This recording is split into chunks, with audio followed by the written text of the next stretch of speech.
with the Girlies. Today we're going to be talking about Brown versus Entertainment Merchants Association, a Supreme Court case from 2011.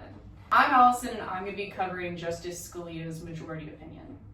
I'm Sydney and I'm going to be covering Justice Alito's concurrence. I'm Zach and I'm going to be covering Justice Thomas's dissent. I'm Abby and I'm going to cover Breyer's dissent. So this case was brought to the court because California passed a statute saying that video games where a player is able to kill, maim, dismember, or sexually assault an image of a human being is going to require parental permission, basically, in order to purchase. A parent has to be with a minor in order to purchase those kinds of video games due to it being offensive to prevailing standards in the community and being not suitable for minors. Alito rejects this claim, and he does kind of like a history analysis, like we've been doing in all of the cases this semester, where he talks about how video games are just the new form of media that basically society will blame on violence in minors. So he talks about books, plays, movies.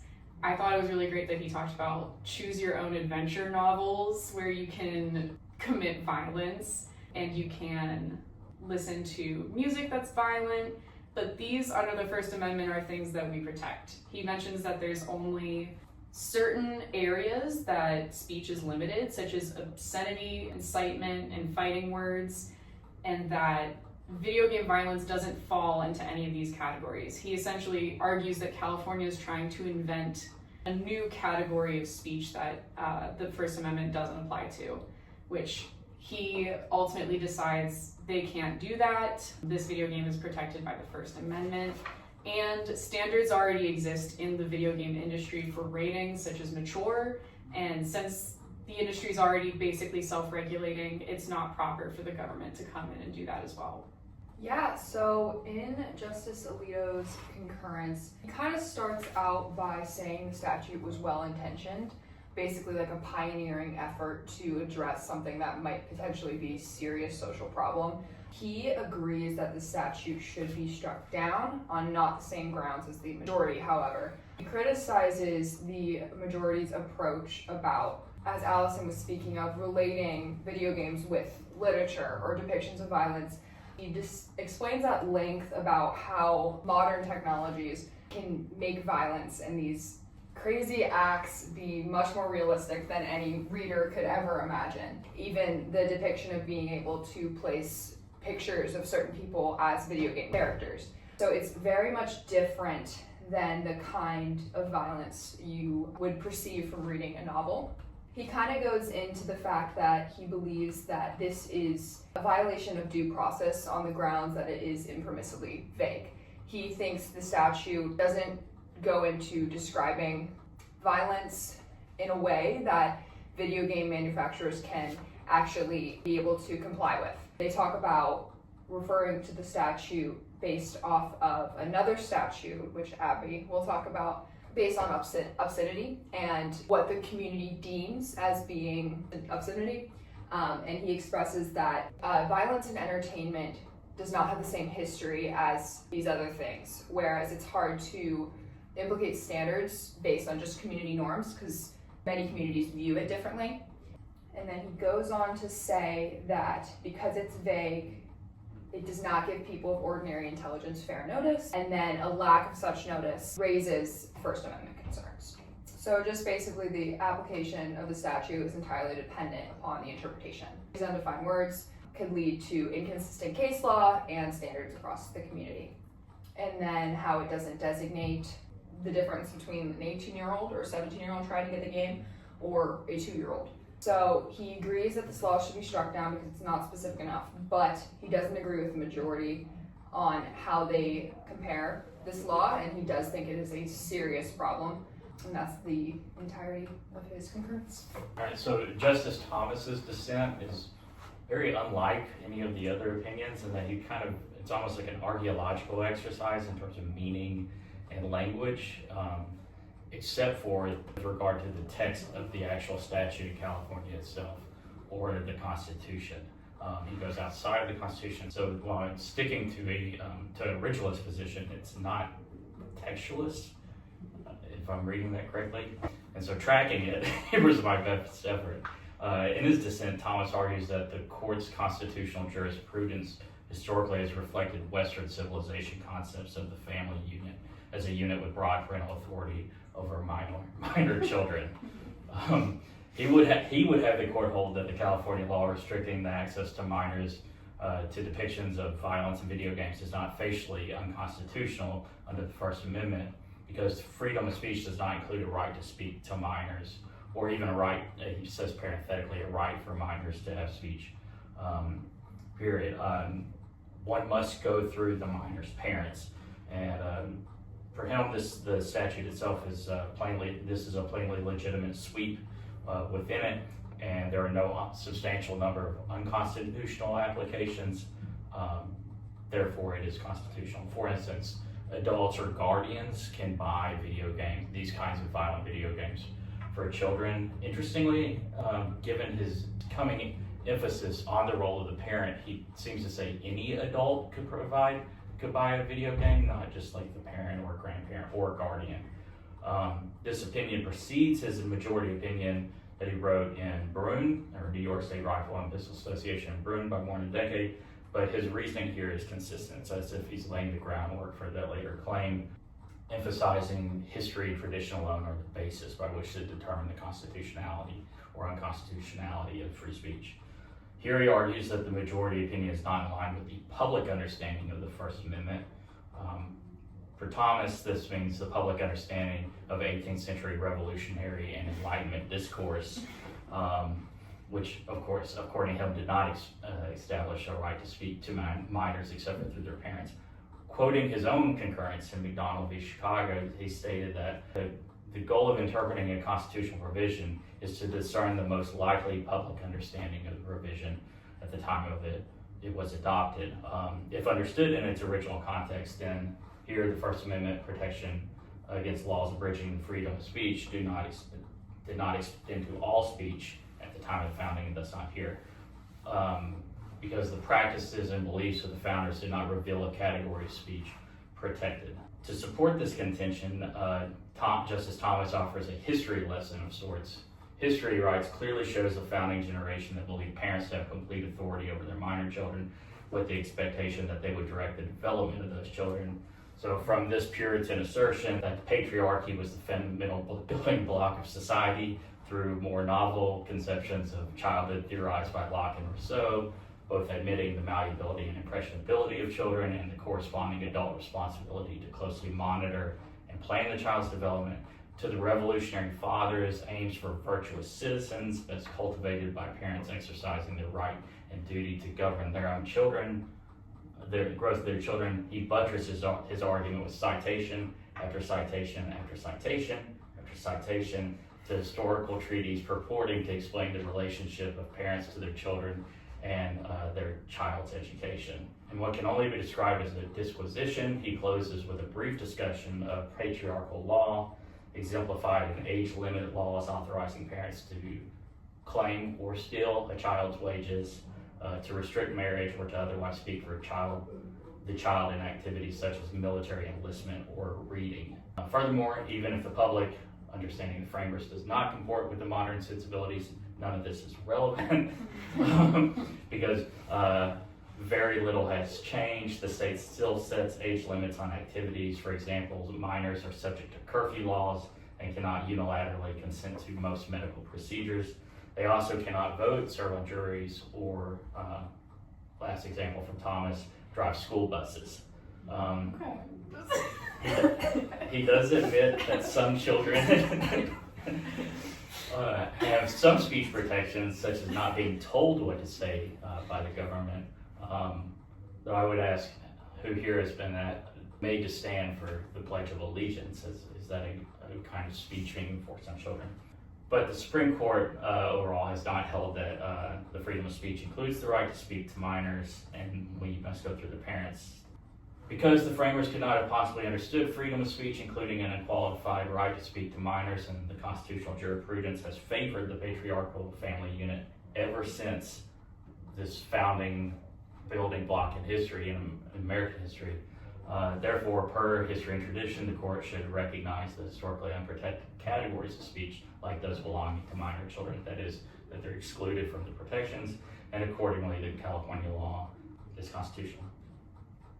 Alright, so Breyer's dissent similarly concludes that the law is constitutional. Breyer, the main three parts of this are vagueness, strict scrutiny, and protection of children. So essentially, Breyer thinks that this statute is not vague, and it satisfies strict scrutiny because the protection of children is an important state interest, and he views this more as sort of supplementing the state's right to protect children with allowing their parents to also do so.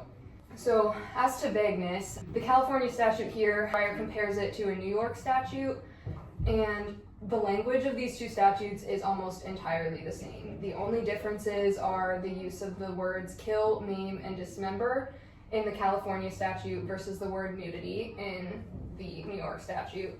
And California added the words for minors, and California also used the word deviant instead of prurient and shameful.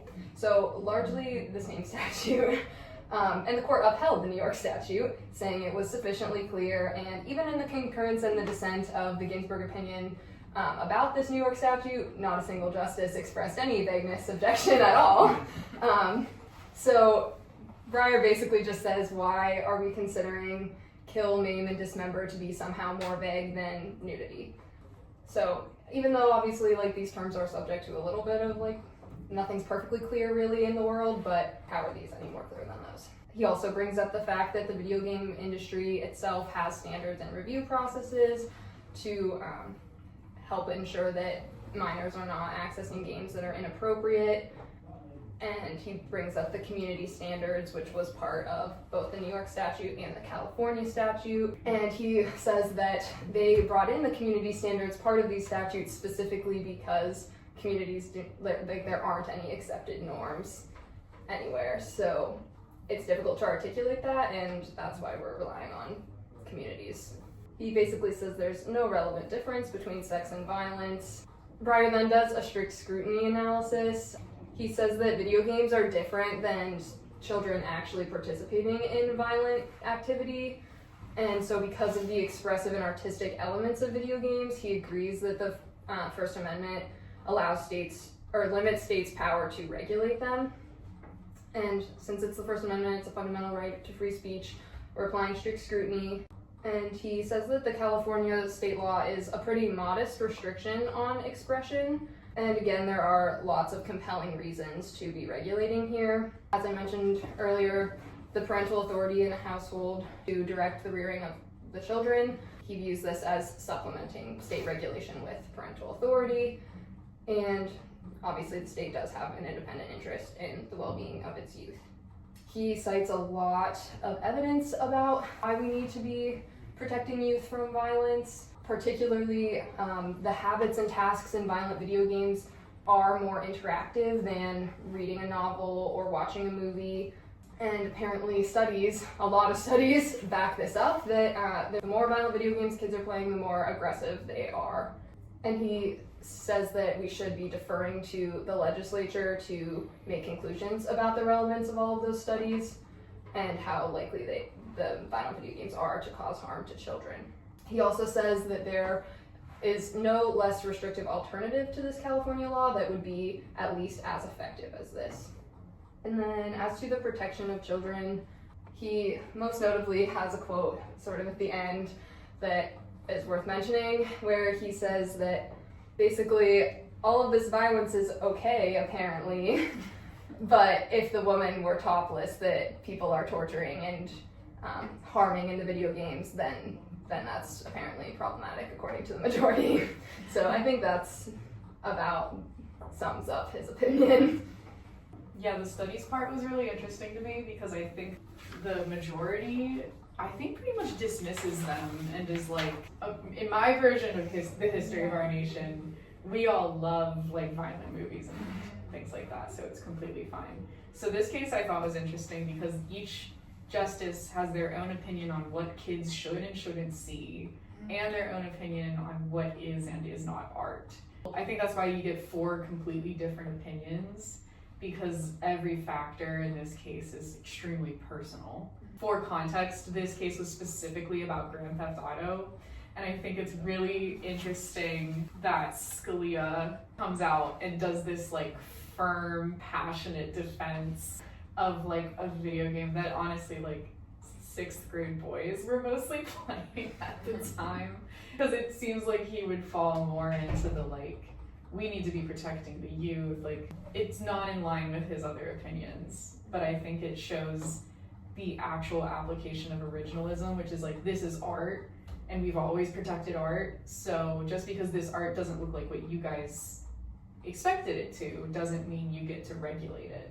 No, yeah, I enjoyed reading this. I think a lot of it is concerning. I think when it comes to, like, what Leo pointed out was the extreme violence. Because there's one thing, it's like allowing kids for like Grand Theft Auto, or just like honestly even just like Call of Duty, those type of games. But then you go into these obscure games where you're allowing kids to pick their own genocide and like rape women and children, like, and school shootings. Like, these are things where it's like, I think there needs to be some type of, there needs to be some type of regulation on this. Kids are on these games for hours and hours just watching that, and it's like the effect that could have on them, and thinking that some of this behavior is okay, it is very scary. So I think that's something that needs to be, then we need to have some type of legislation about it. And that's what Alito was saying. He was like, what's disappointing about the majority opinion is it reads as like a sweeping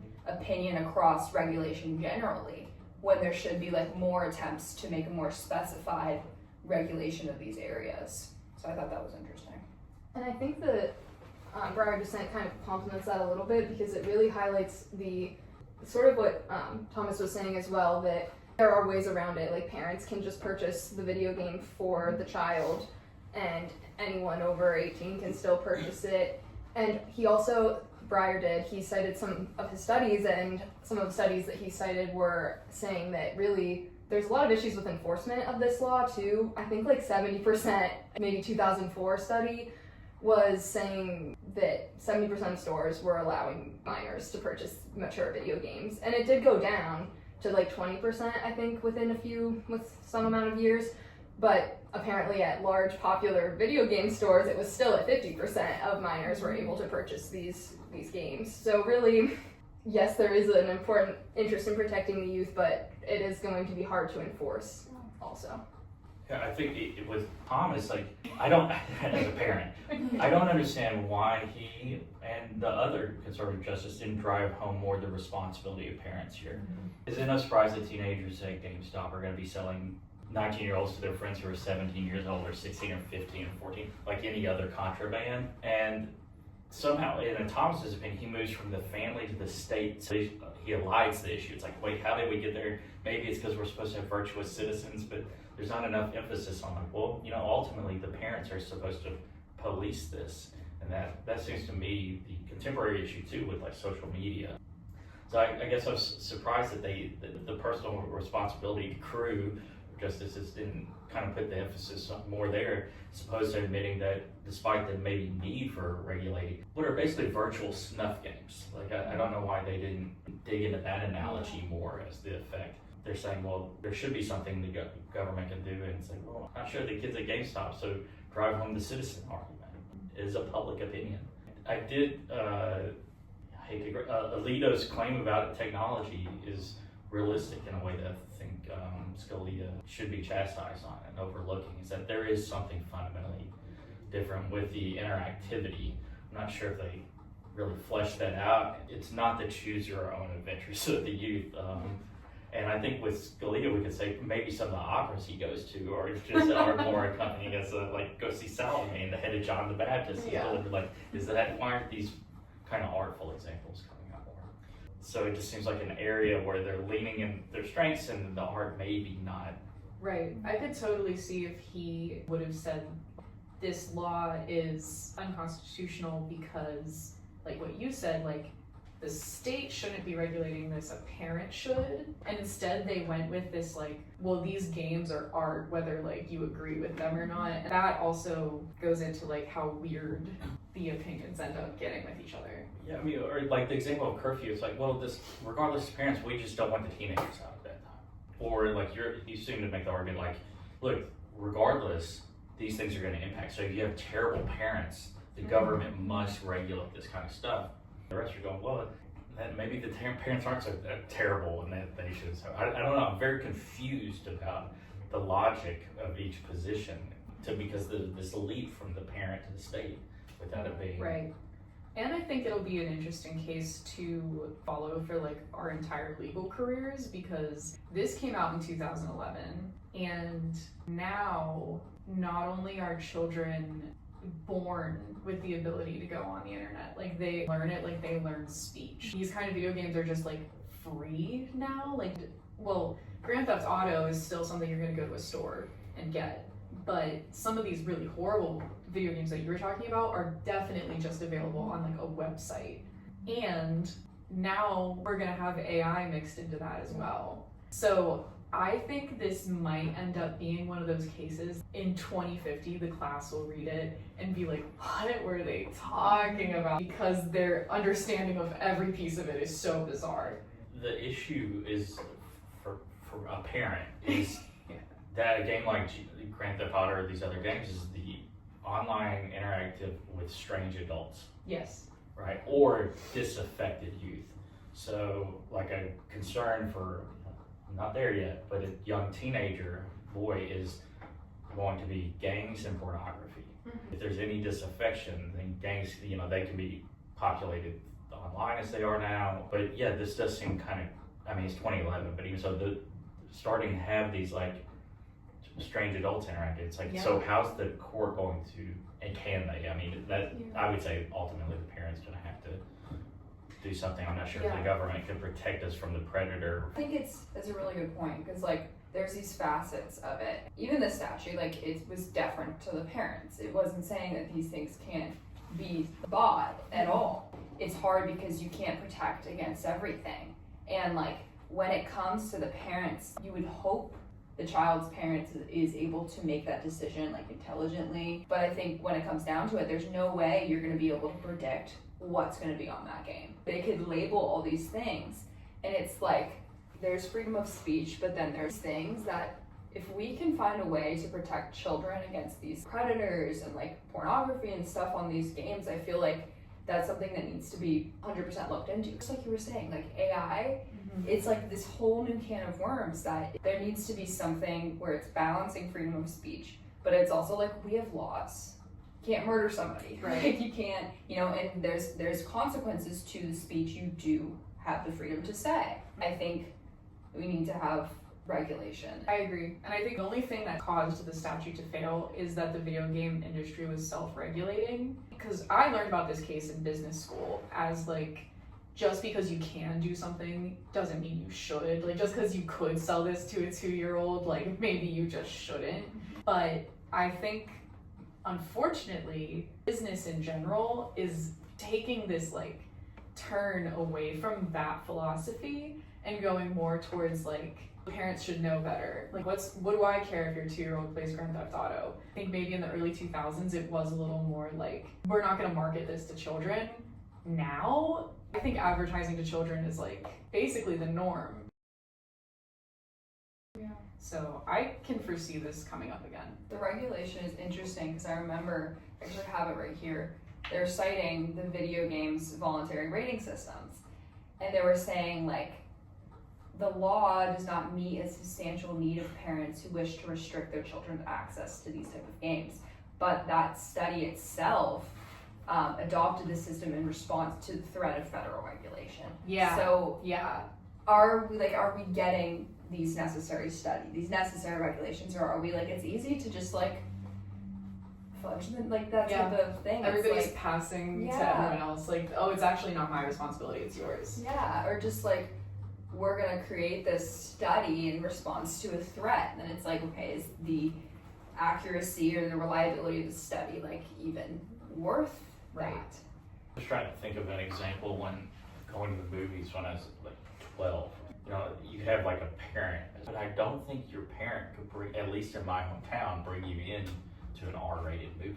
I mean, there was no enforcement. It was only going to be local enforcement, Right. either from the business, the community, or you know, the feds weren't coming in, taking out Yeah. the balcony door and looking for IDing people. IDing people. And I was just thinking of that as an example of that being the community being able to do the work. They don't really get to that. I mean, I guess Breyer does, but it really I think Breyer is the Question of- closest to of like striking causality. the right balance of like allowing states to regulate to an extent, but still also giving discretion to the parents. But the more we've been talking, it just seems like neither is really going to be effective, because you can't expect parents to play every video game before they let their kid play it. Yeah, I don't know what the best solution is here, because truthfully it doesn't seem like there's anything that will still allow that freedom, the artistic freedom to enjoy a video game without potentially, you know, and it's also subjective about what violence is going to be acceptable to each parent and family.